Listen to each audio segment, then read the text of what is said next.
Let's solve now example number 111.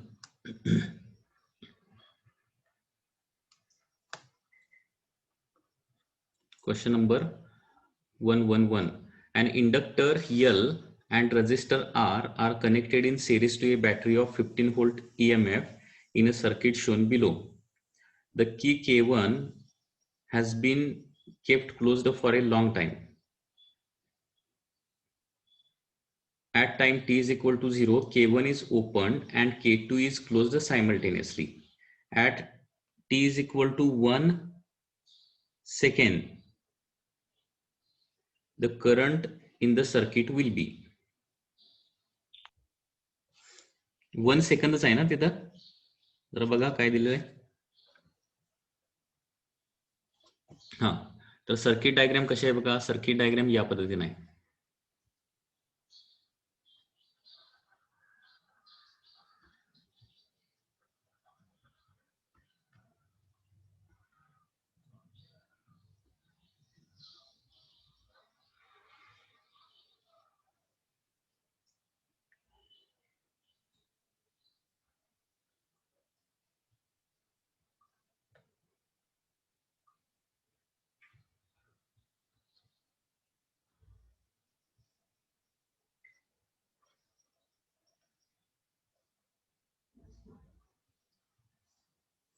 This is K2, this is K1, this is L, and this is 0.15 kilo ohm. This is 15 volt battery. This is plus, this is minus. Okay. आता सुरुवातीला काय दिलंय, सुरुवातीला K2 open ठेवली आहे आणि K1 जे आहे ते लॉंग टाइम क्लोज केली आहे. आता K1 लॉंग टाइम क्लोज केल्यानंतर काय होणार आहे, सर्किट मधून काय होणार आहे, फायनली मॅक्सिमम करंट फ्लो होणार. सर्किट मधून मॅक्सिमम करंट किती फ्लो होणार K1 लॉंग टाइम क्लोज केल्यानंतर, when K1 is kept closed for long time, current in circuit काय होणार, मॅक्सिमम होणार आहे लॉंग टाइम प्रेस केल्यानंतर. ओके. कारण K1 की लॉंग टाइम प्रेस केल्यानंतर काय होणार आहे, हा K1 चा जो पाथ आहे, सगळ्यात बाहेरचा जो पाथ आहे ना तेवढाच ऑन होणार आहे, लक्षात घ्या. आणि त्या पाथ मध्ये काय असणार आहे, एक इंडक्टर असणार आहे आणि एक रेजिस्टर असणार आहे. ओके. K2 काय ओपनच आहे, म्हणजे मधला पाथ काय चालूच नाहीये, लक्षात घ्या. आणि करंट काय होणार आहे, लॉंग टाइम नंतर मॅक्सिमम होणार. मॅक्सिमम म्हणजे मॅक्सिमम करंटला सिंबल काय वापरतो आपण, I0. मॅक्सिमम करंट किती होणार आहे, voltage divided by resistance, that is 15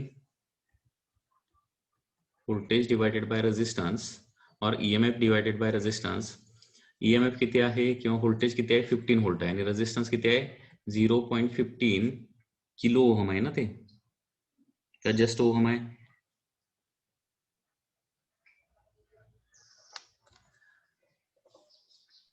0.15 kilo ohm आहे ते. किलो म्हणजे काय होणार, 10⁻³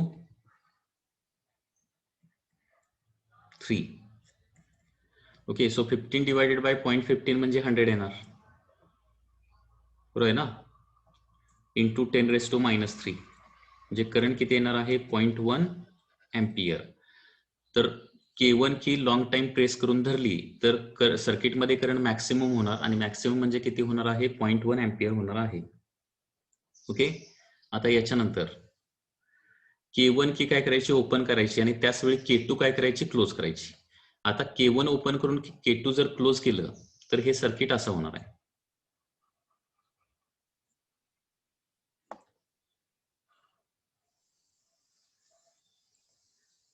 म्हणजे बॅटरी सर्किट मधली निघून जाणार.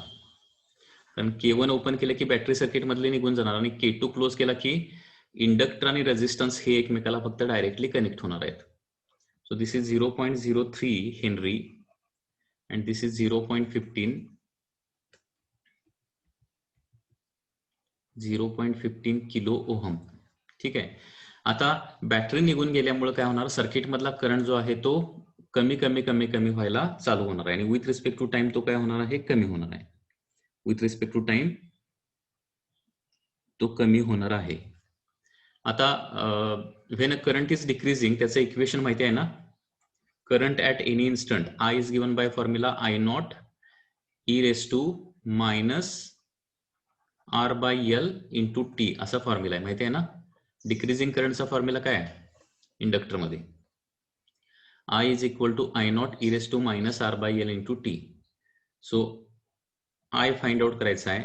आय नॉट तर आपण काढलाय 0.1 ई रेस टू मायनस आरची व्हॅल्यू किती आहे 0.15 किलो आहे, म्हणजे त्याला काय करूया डायरेक्टली 150 लिहूया.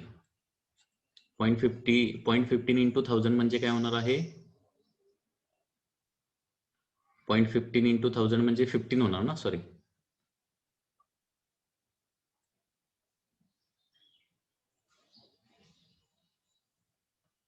का 1.5 होणार. हे बघा 0.15 किलो आहे म्हणजे 10⁻³ सो 0.15 इंटू 1000 म्हणजे किती होणार 1.5 इंटू 100 म्हणजे किती होणार हे 150 होणार आहे 150. एल ची व्हॅल्यू किती दिली आहे 0.03 आणि टाइम किती दिलाय रे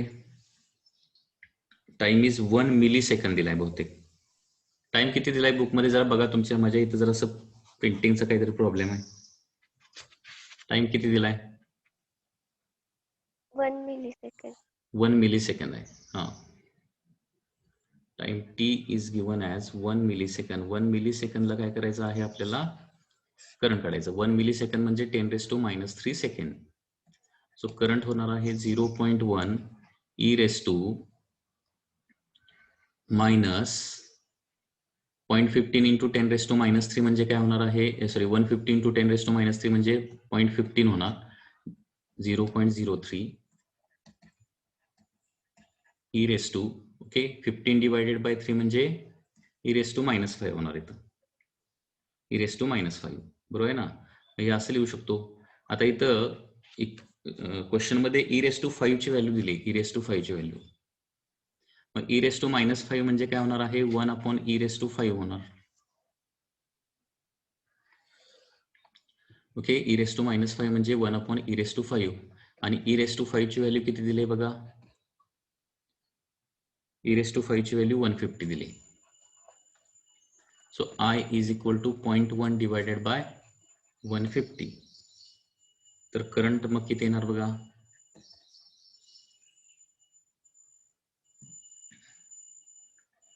1 डिवायडेड बाय 0.1 डिवायडेड बाय 150. हे सोल्युशन आपल्याला करावं लागेल.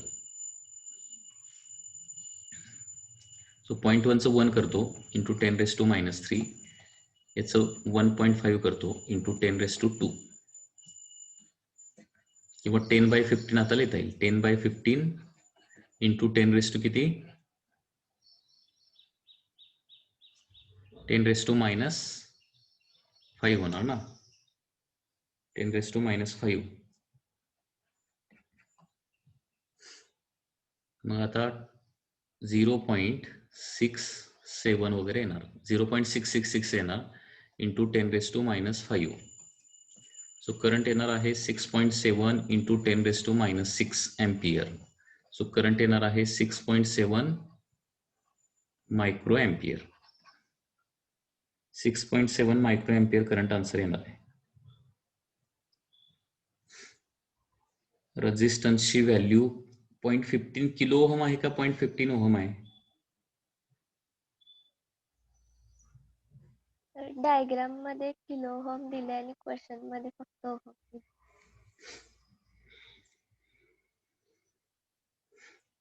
मग आता किलो ओहम घेतलं तर 6.7 मायक्रो एम्पियर येणार.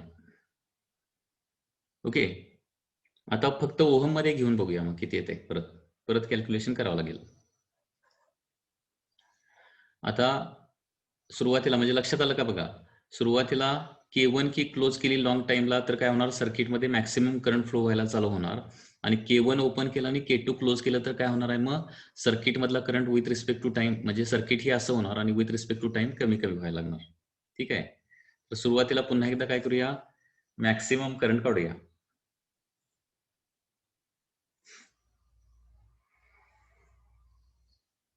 समजा इथं 1 मिली सेकंद जर घेतलं नाही तरी देखील मग 1 मिली सेकंद टाइम जर घेतला नाही तर काय होईल, 1 मिली सेकंद टाइम घेतला नाही तर नाही, बरोबर आहे. हे रेजिस्टन्स जो आहे तोच रेजिस्टन्सच आपल्याला ओहम मध्येच करावा लागेल. बरं, आय नॉट ची व्हॅल्यू पुन्हा एकदा सॉल्व्ह करूया. ओके, सगळं चेंज करावं लागेल. आता इथं इंडक्टन्स किती ॲज इट इज 0.03 घ्यावा लागेल हेनरी. रेजिस्टन्स आता घ्यायचा आहे 0.15 ओहम आणि EMF ऑफ द बॅटरी किंवा व्होल्टेज ऑफ द बॅटरी किती दिलेला आहे, 15 व्होल्ट दिलेला आहे. ओके, सो सुरुवातीला maximum current in the circuit काढूया. Maximum current in the circuit is equal to V/R येणार. So 15 divided bye 0.15. ओके, म्हणजे किती येणार, हे 100 एम्पियर हा आय नॉट येणार मॅक्सिमम करंट. त्याच्यानंतर करंट ॲट एनी इन्स्टंट, कारण with respect to time decrease होणार आहे आणि डिक्रीजिंग करंटचा फॉर्म्युला काय आहे, I is equal to I naught e⁻⁻ R/L into T. So I is equal to I naught ची व्हॅल्यू आहे 100 e⁻ रेजिस्टन्स किती घ्यावा लागेल आता, resistance is 0.15 divided by inductance 0.03 into time किती घ्यावा लागेल, टाइम घ्यावा लागेल 1 मिली सेकंद. आता 1 मिली सेकंद जर घेतला, 1 मिली सेकंद तर 10⁻³ लिहावं लागणार.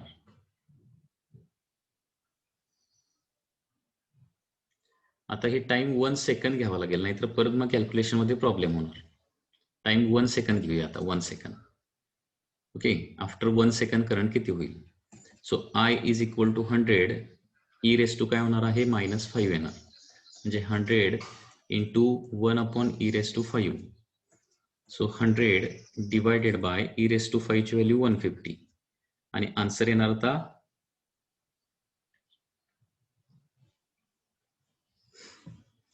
100 डिवायडेड बाय 150 म्हणजे 0.6 एम्पियर येणार. मग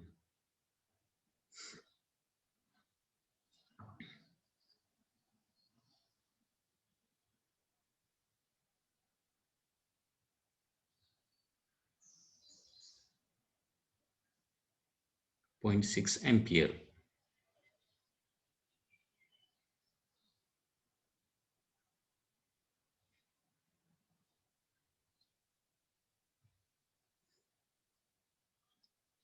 म्हणजे याचा अर्थ हा प्रॉब्लेम करेक्ट करण्यासाठी काय करावं लागेल बघा, टाइम 1 मिली सेकंद घ्यावा लागेल आणि रेजिस्टन्स 0.15 किलो ओहमच घ्यावा लागेल. ओके, म्हणजे हे बघा असं केलं तर करेक्ट आन्सर येऊ शकेल.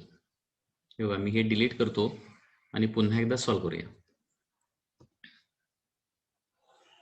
So that is the printing mistake of the problem.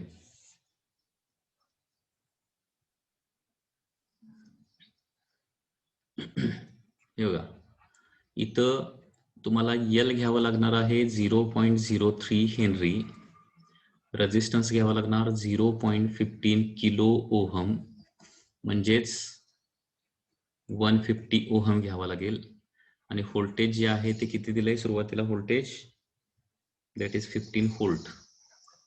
So current, maximum current in the circuit when battery is connected long time. Okay, maximum current येणार आहे V/R. सो 15 डिवायडेड बाय 150 म्हणजे 0.1 ampere येणार. So this is correct now. आता battery काढून टाकली आणि इंडक्टरने resistance direct connect केले तर करंट विथ बॅटरी नसल्यामुळे करंट काय होणार आहे, विथ रिस्पेक्ट टू टाइम कमी कमी कमी यायला लागणार.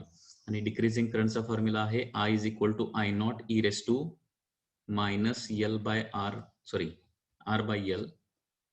R/L इंटू T असा फॉर्म्युला आहे.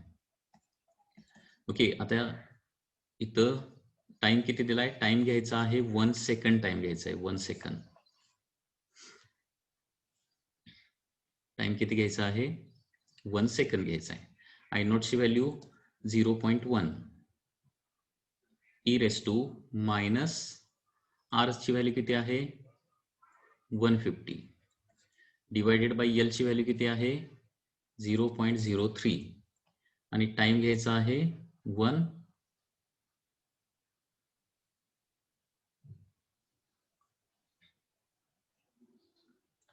सेकंड.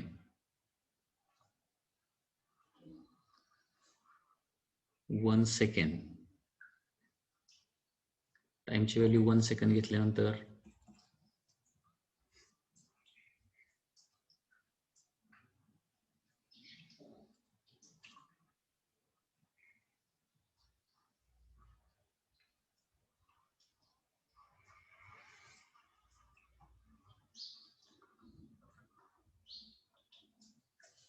टाइम किती 1 मिली सेकंदच घ्यायचं ना. टाइम 1 मिली सेकंदच घेऊया 1 मिली सेकंड.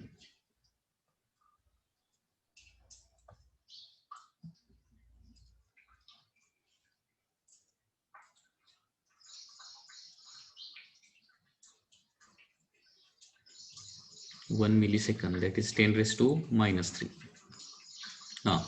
तर 0.1 ई रेस टू हे किती होणार मिली सेकंड म्हणजे 10⁻³ ने याला मल्टिप्लाय केलं तर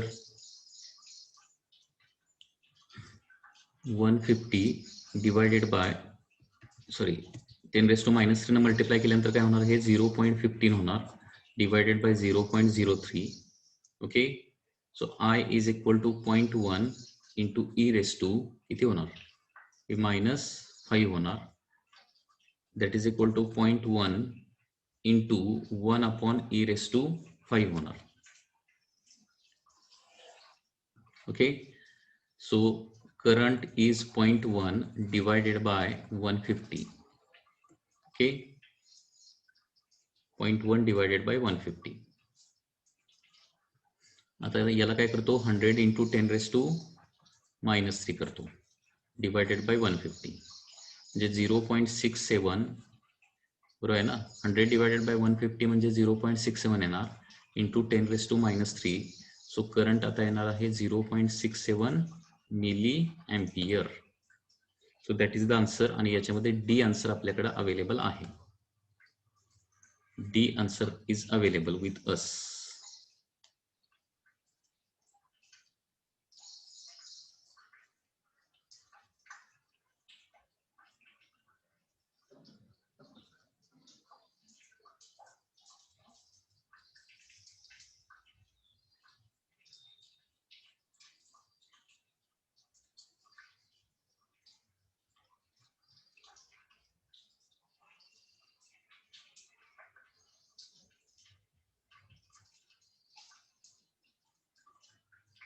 डी आन्सर करेक्ट आहे. सुरुवातीची जी केस आहे तीच इथं कॅल्क्युलेशन मध्ये मिस्टेक झाली आपली. So this is the mistake in calculation. इथं हे चुकलेलं आहे. ओके. म्हणजे ग्राफ प्रमाणे रेजिस्टन्स किती घ्यावा लागतो 0.15 किलो ओहम आणि टाइम किती घ्यावा लागतो 1 milli second. Time 1 milli second घेतल्यानंतर आन्सर 0.67 मिली एम्पियर येतं. So that is the correct answer. आणखी कुठला डाऊट आहे विचारा.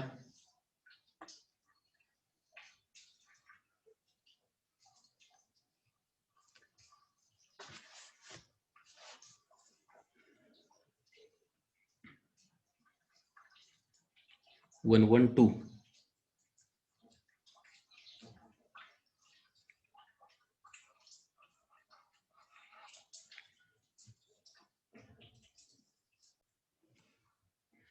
इंडक्टर ऑफ इंडक्टन्स एल किती दिलाय 400 मिली हेनरी. 400 मिली हेनरी म्हणजे 400 इंटू 10⁻³ हेनरी म्हणजेच काय होणार आहे 0.4 Henry. Resistors of रेजिस्टन्सेस R1 R2. R1 किती आहे 2 ओहम. R2 किती आहे 2 ohm. are connected to a battery of 12 volt as shown in figure. Voltage is given as 12 volt. The internal resistance of battery is negligible. Switch S is closed at time t is equal to 0. The potential drop across L as a function of time is.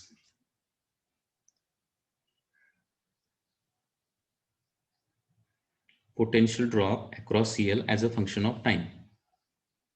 म्हणजे इंडक्टरचा PD आपल्याला find out करायचा आहे. Circuit is like this.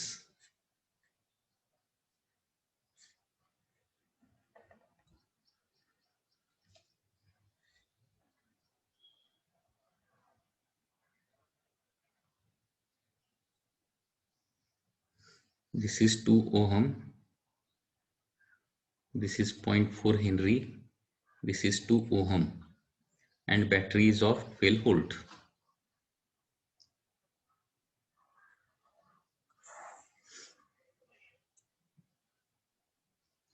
Potential drop across L as a function of time t.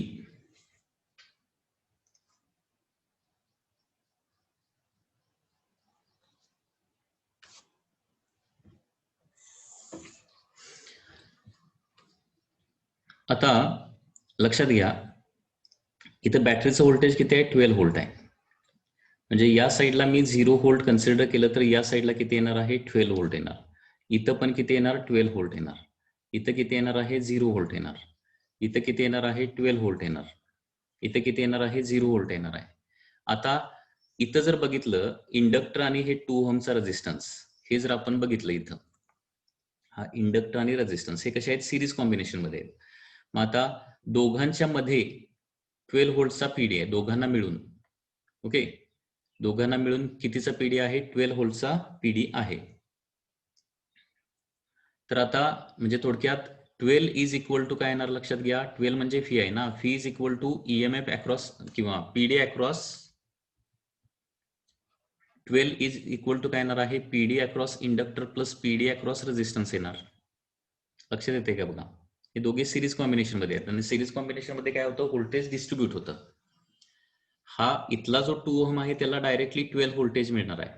त्याच्यातला current आपण direct काढू शकतो. आणि इथं हे जे सिरीज कॉम्बिनेशन आहे इंडक्टर आणि रेझिस्टन्सचं, दोघांना मिळून 12 व्होल्टचा काय मिळणार आहे? पीडी मिळणार आहे. So phi is equal to म्हणजे 12 इज इक्वल टू काय येणार आहे? या इंडक्टरला पीडी सपोज किती असेल? फीएल असेल. आणि या रेझिस्टन्सला पीडी सपोज फीआर असेल. तर total 12 is equal to phi L plus phi R येणार. मग आता क्वेश्चन मध्ये काय विचारलंय? Potential drop across the inductor विचारलंय, म्हणजे फीएल काढायचं आहे. So phi L is equal to 12 minus phi R करावं लागेल. 12 minus phi R. So phi L is equal to 12 minus. आता रेझिस्टन्सचा पीडी कसं काढणार? रेझिस्टन्सला पीडी काय असतो? त्याच्यामधला करंट इंटू त्याचा रेझिस्टन्स. ओके, त्याच्यामधला करंट इंटू त्याच्यातला रेझिस्टन्स. सो 12 मायनस त्याच्यामधला करंट आपल्याला काढावा लागेल आणि रेझिस्टन्स किती आहे? त्याचा 2 आहे. So potential drop across inductor येणार आहे 12 मायनस 2i येणार. फक्त आता इथं आय ची व्हॅल्यू काढून फक्त इथं तुम्हाला ठेवावे लागेल. आता ही इन्क्रीजिंग करंटची केस आहे का डिक्रीजिंग करंटची केस आहे? स्विच इथं जो आहे जो काय असेल ते क्लोज केल्यानंतर काय होणार आहे? करंट त्यांनी काय म्हटलंय? At time T switch close केलाय. At time T is equal to 0 switch close केलाय. स्विच क्लोज केलाय म्हणजे current with respect to time काय होणार? वाढणार आहे. आणि त्याच्यामुळे इन्क्रीजिंग करंटचं इक्वेशन काय असतं? I is equal to I naught e raise to sorry इन्क्रीजिंगचं असं आहे ना, I not in bracket 1 minus, म्हणजे डिक्रीजिंगला I naught into directly e raise to आहे आणि इन्क्रीजिंगला I not in bracket 1 minus e raise to. 1 minus e raise to काय येणार? 1 minus e raise to minus R by L into T. आता with respect to time T काढायचं आहे म्हणजे T ही टर्म ऍज इट इजच राहणार आहे. टी ही टर्म ऍज इट इज राहणार, कारण टाइमची व्हॅल्यू त्यांनी दिलेलीच नाहीये. म्हणजे हे आय ची व्हॅल्यू आपल्याला काय करावं लागेल? इथं प्लेस करावी लागणार आहे. आता मॅक्सिमम करंट सर्किटमध्ये किती फ्लो होणार ते अगोदर काढूया, कारण आय नॉट प्लेस करायला पाहिजे, कारण हे आय नॉटच्या स्वरूपात नाही येते इक्वेशन. आय नॉट ठेवायला पाहिजे, आर बाय एल ची व्हॅल्यू इथं ठेवायला पाहिजे. ठीक आहे. आता आय नॉट म्हणजे काय? मॅक्सिमम सर्किटमध्ये म्हणजे की क्लोज केल्यानंतर लॉंग टाइम आफ्टर सर्किटमध्ये किती करंट फ्लो होणार. बरोबर. आता लॉंग टाइम आफ्टर क्लोजिंग की हे मी तुम्हाला सांगितलंय. इंडक्टर काय होतो, act like a closed circuit किंवा क्लोज्ड स्विच म्हणून ऍक्ट होतो inductor long time after closing की. त्याच्यामुळे 2 आणि 2 कसे येणार मग? 2 आणि 2 लॉंग टाइम आफ्टर क्लोजिंग की, कारण करंट मॅक्सिमम करंट कधी असणार आहे? Long time after closing key only. आणि लॉंग टाइम आफ्टर क्लोजिंग कीचे प्रॉब्लेम आपण बघितलेले आहे.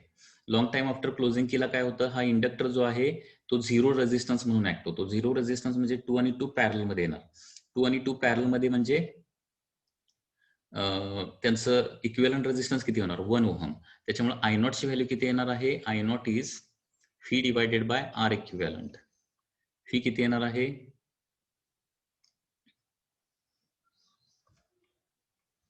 लॉंग टाइम आफ्टर क्लोजिंग की हा इकडचा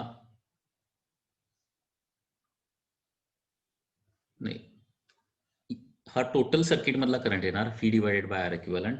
या पाथ मधला फक्त करंट पाहिजे. बरं ठीक आहे, टोटल अगोदर काढूया. 12 डिवायडेड बाय किती?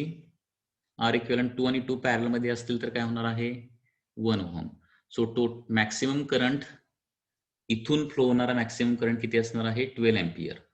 सो 12 एम्पियर करंट इथं आला की इथं काय होणार आहे? 2 पार्ट मध्ये तो डिवाइड होणार, म्हणजे इकडं आणि इकडे इक्वली डिवाइड होणार. म्हणजे इकडे 6 एम्पियर जाणार आणि इकडे 6 एम्पियर जाणार.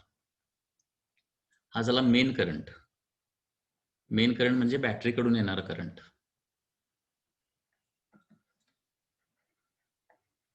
आणि त्याच्यातला या सिरीज कॉम्बिनेशन मध्ये किती मॅक्सिमम करंट फ्लो होत असणार आहे? I not is equal to 6 ampere. 6 ampere कसं आलं? लक्षात आलं का बघा. Battery long time after closing key battery किती करंट सोडणार आहे? 12 एम्पियरचा करंट सोडणार आहे. 12 एम्पियर. तर 12 एम्पियर मधला करंट या जंक्शनला आल्यानंतर काय होणार?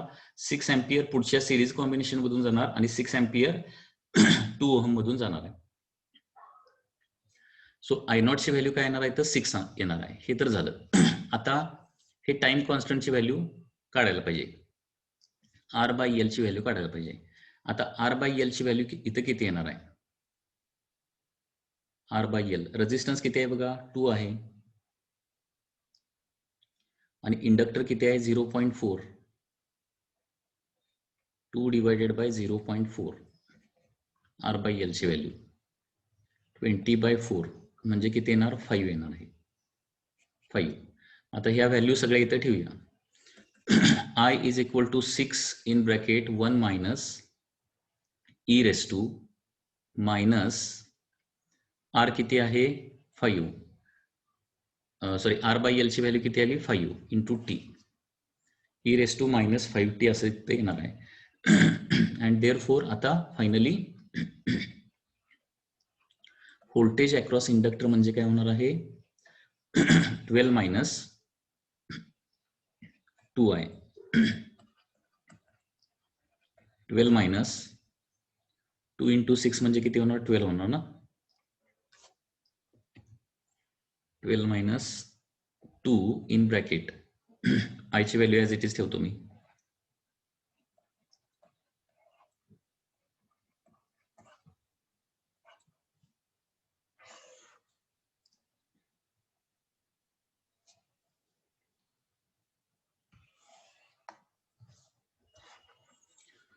त्याच्यामुळं voltage across inductor is equal to 12 minus 6 into 2 म्हणजे 12 होणार आणि minus minus plus 12 sorry plus 12 बरोबर 12 e raise to minus 5t. त्याच्यामुळे आता 12 मायनस 12 कॅन्सल होईल आणि फायनल आन्सर येणार 12 e raise to minus 5t. That is the answer. आणि असा आन्सर कुठला आहे? डी आन्सर आहे. म्हणजे या प्रॉब्लेम मध्ये काय काय केलं ते लक्षात आलं का बघा.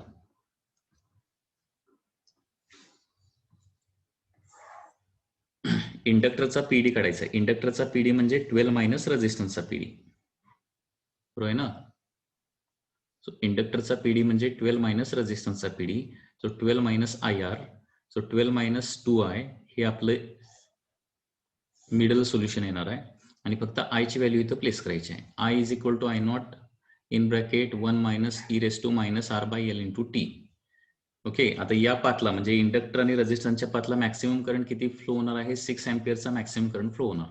तर ते 6 इथं लिहिलंय आणि आर बाय एल ची व्हॅल्यू त्या पाथची लिहिली आपण. आर बाय एल किती आहे ते लिहिलेलं आहे as it is.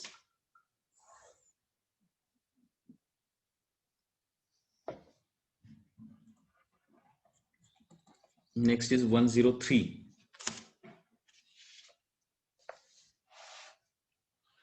In the current in LR circuit build up to 3/4 of its steady state value in 4 second. म्हणजे टाइम ज्यावेळी 4 सेकंद होतो त्यावेळी सर्किटमध्ये करंट किती होतो? 3/4 ऑफ दी स्टेडी स्टेट म्हणजे मॅक्सिमम व्हॅल्यू. तर time constant of this circuit काढायचं आहे. टाइम कॉन्स्टंट हा एक क्वेश्चन इम्पॉर्टंट आहे, याचा जरा प्रॅक्टिस करा. बिल्डअप म्हणजे रायझिंग करंट. रायझिंग करंटचा फॉर्म्युला काय आहे? I is equal to I not in bracket 1 minus e raise to minus T by tau. Time कॉन्स्टंटच्या स्वरूपात लिहा ना directly formula. R by L येतो मायनस टी बाय टाऊ लिहा आणि याच्यामध्ये फक्त व्हॅल्यू ठेवा. आयची value 3/4 I not is equal to I naught 1 minus e raise to minus T divided by tau. So I not cancel होईल, 3/4 राहणार 1 minus e raise to minus